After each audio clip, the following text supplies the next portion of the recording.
Princess Bride, S. Morgenstern's classic tale of true love and high venture. The Good Parts version, abridged by William Goldman. Part 5, Section 11.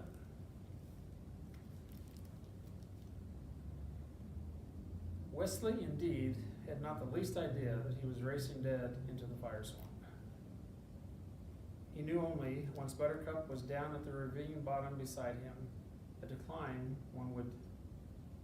climb out would take, as Prince Humperdinck had assumed, too much time. Wesley noted only that the ravine bottom was flat rock and heading in the general direction he wanted to follow.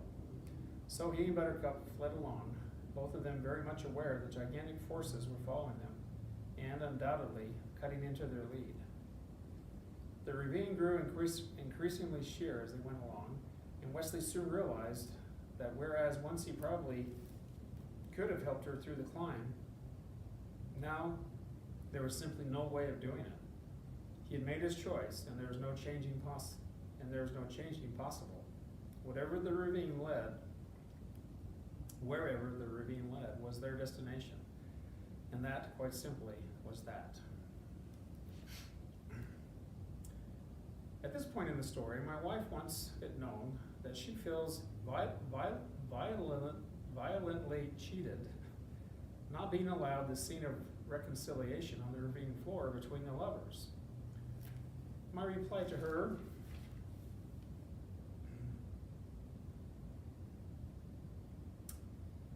is simply this.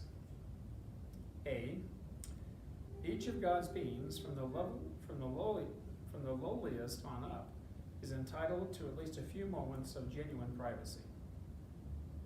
B, what actually was spoken, while moving enough to those involved in the actual time, flattens like toothpaste when transferred to paper for later reading. My dove, my only, bliss, etc. C, nothing of importance in an expository way was related, because every time Buttercup began, "Tell me about yourself," Wesley quickly cut her off with, "Later, beloved, now is not the time." However, it should be noted, in fairness to all, that 1, he did weep. 2, her eyes did not remain precisely dry. 3, there was more than one embrace. And 4, both parties admitted that, without any qualifications whatsoever, they were more than a little glad to see each other. Besides, 5, within a quarter of an hour, they were arguing. It began quite innocently, the two of them kneeling, facing each other, Wesley holding her perfect face in his quick hands. "When I left you," he whispered, "you were already more beautiful than anything I dared to dream. In our years apart, my imaginings did their best to improve on your perfection. At night, your face was forever behind my eyes.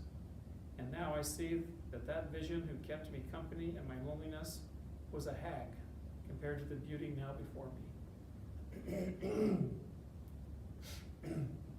"Enough about my beauty," Buttercup said. "Everybody always talks about how beautiful I am. I've got a mind, Wesley. Talk about that." "Throughout eternity, I shall do that very thing," he told her. "But now we haven't time." He made it to his feet. The ravine fall had shaken and battered him, but all his bones survived the trip uncracked.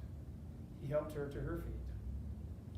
"Wesley," Buttercup said then, "just before I started down after you, while I was still up there, I could hear you saying something, but the words were indistinct. I've forgotten whatever it was." Terrible liar.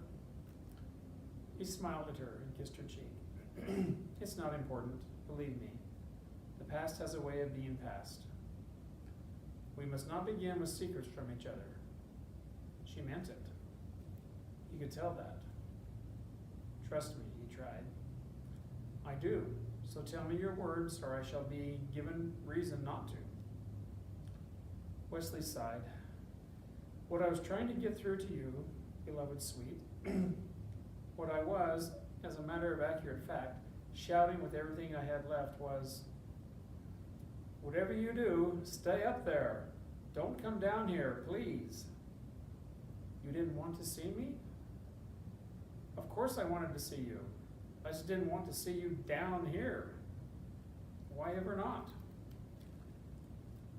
Because now, my precious, we're more or less kind of trapped. I can't climb out of here and bring you with me without it taking all day. I can get out myself, most likely, without it taking all day, but with the addition of your lovely bulk, it's not about to happen. Nonsense. You climbed the cliffs of insanity, and this isn't nearly that steep. And it took a little out of me, too, let me tell you. And after that little effort, I tangled with a fellow who knew a little something about fencing. And after that, I spent a few happy moments grappling with a giant. And after that, I had to outfake a Sicilian to death when any mistake meant it was a knife in the throat for you. And after that, I've run my lungs out a couple of hours. And after that, I was pushed 200 feet down a rock ravine. I'm tired, Buttercup. Do you understand tired?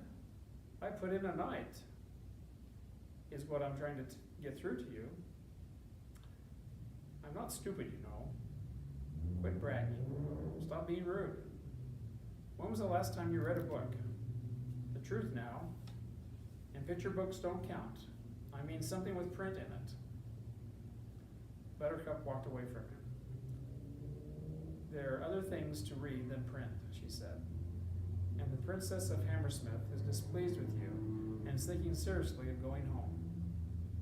With no more words, she whirled into his arms, then saying, "Oh, Wesley, I didn't mean that. I didn't. Not a single syllable of it." Now Wesley knew that she meant to say, not a single syllable of it, because a syllabub was something you ate.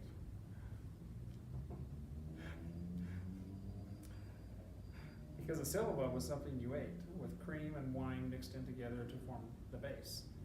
But he also knew an apology when he heard one. So he held her very close and shut his loving eyes and only whispered, "I knew it was false. Believe me, every single syllable."